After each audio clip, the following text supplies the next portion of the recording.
ಇಲ್ಲೇ ನಿಂತ್ಕೊಂಡು ಹೇಳಿದೆ ಅಲ್ಲ ನಾನು. ವಿಕ್ರಮ್ ಗೌಡನ ಇದು ಆದಾಗ ಅವರ ಸಾವಾದಂಥ ಸಂದರ್ಭದಲ್ಲಿ ನಾನು ಇಲ್ಲೇ ನಿಂತ್ಕೊಂಡು ಹೇಳಿದೆ, ನೋಡಿ ನೀವೆಲ್ಲ ಸರೆಂಡರ್ ಆಗಿ ಯಾಕೆ ಈ ದಾರಿ ಹಿಡ್ದಿದ್ದೀರಾ ಜೀವನದಲ್ಲಿ, ದಯಮಾಡಿ ನೀವೆಲ್ಲ ಬನ್ನಿ ಅಂತ ಹೇಳಿ ನಾನು ಆಹ್ವಾನ ಕೊಟ್ಟಿದ್ದೆ ಅವರಿಗೆ.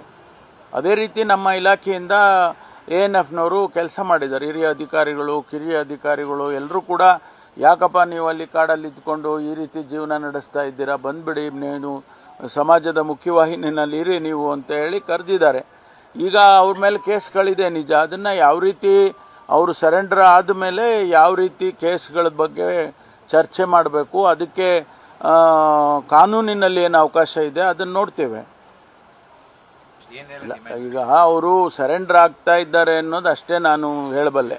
ಮಿಕ್ಕಿದ್ದೆಲ್ಲ ವಿಚಾರಗಳನ್ನು ಈಗ ಸದ್ಯದಲ್ಲಿ ಯಾವುದನ್ನು ಹೇಳೋಕ್ಕಾಗೋದಿಲ್ಲ.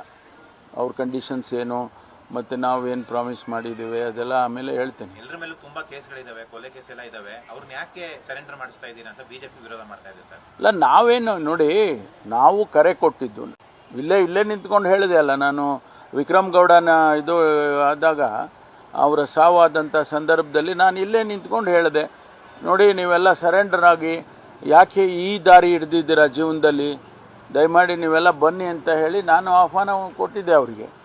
ಅದೇ ರೀತಿ ನಮ್ಮ ಇಲಾಖೆಯಿಂದ ANFನವರು ಕೆಲಸ ಮಾಡಿದ್ದಾರೆ. ಹಿರಿಯ ಅಧಿಕಾರಿಗಳು, ಕಿರಿಯ ಅಧಿಕಾರಿಗಳು ಎಲ್ಲರೂ ಕೂಡ ಯಾಕಪ್ಪ ನೀವು ಅಲ್ಲಿ ಕಾಡಲ್ಲಿ ಇದ್ಕೊಂಡು ಈ ರೀತಿ ಜೀವನ ನಡೆಸ್ತಾ ಇದ್ದೀರಾ, ಬಂದ್ಬಿಡಿ, ನೀವು ಸಮಾಜದ ಮುಖ್ಯವಾಹಿನಿಯಲ್ಲಿ ಇರಿ ನೀವು ಅಂತ ಹೇಳಿ ಕರೆದಿದ್ದಾರೆ.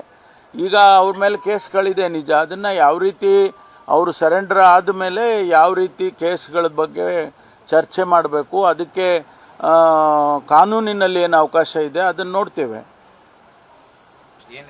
ಈಗ ಅವರು ಸರೆಂಡರ್ ಆಗ್ತಾ ಇದ್ದಾರೆ ಅನ್ನೋದು ಅಷ್ಟೇ ನಾನು ಹೇಳಬಲ್ಲೆ. ಮಿಕ್ಕಿದ್ದೆಲ್ಲ ವಿಚಾರಗಳನ್ನು ಈಗ ಸದ್ಯದಲ್ಲಿ ಯಾವುದನ್ನು ಹೇಳೋಕ್ಕಾಗೋದಿಲ್ಲ.